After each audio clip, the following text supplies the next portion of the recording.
అన్నమయ్య జిల్లా పోలీసులు ముగ్గురు అంతర్రాష్ట్ర దొంగలను అరెస్టు చేసి వారి వద్ద నగదు బంగారం ఆభరణాలను స్వాధీనం చేసుకున్నారు.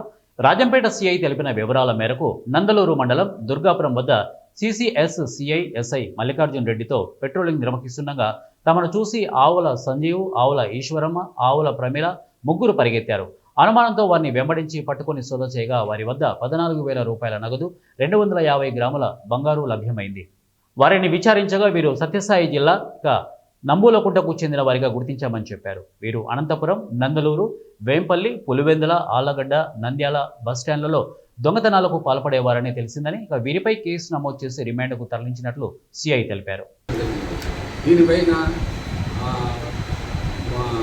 సీనియర్ ఆఫీసర్ల ఆదేశాల మేరకు ఇన్వెస్టిగేషన్ ప్రారంభించి దీనికి సంబంధించిన వ్యక్తులను ఎవరున్నారనేసి సిసిఎస్ క్రైమ్ స్టేషన్ సిఐ గారు వాళ్ళ సహకారంతో ఇన్వెస్టిగేషన్ ప్రారంభించి ఈరోజు మన నందలూరు పోలీస్ స్టేషన్ పరిధిలోని దుర్గాపురం క్రాస్ రోడ్ వద్ద ఇద్దరు మహిళలు వారి పేర్లు వచ్చి ఈశ్వరమ్మ, ఆవుల ఈశ్వరమ్మ వయసు 50 సంవత్సరాలు, ఇంకొక ఆమె ఆవుల ప్రమీల వయసు 23 సంవత్సరాలు, ఇంకొక ఆయన ఆవుల సంజీవ్ వయసు 60 సంవత్సరాలు.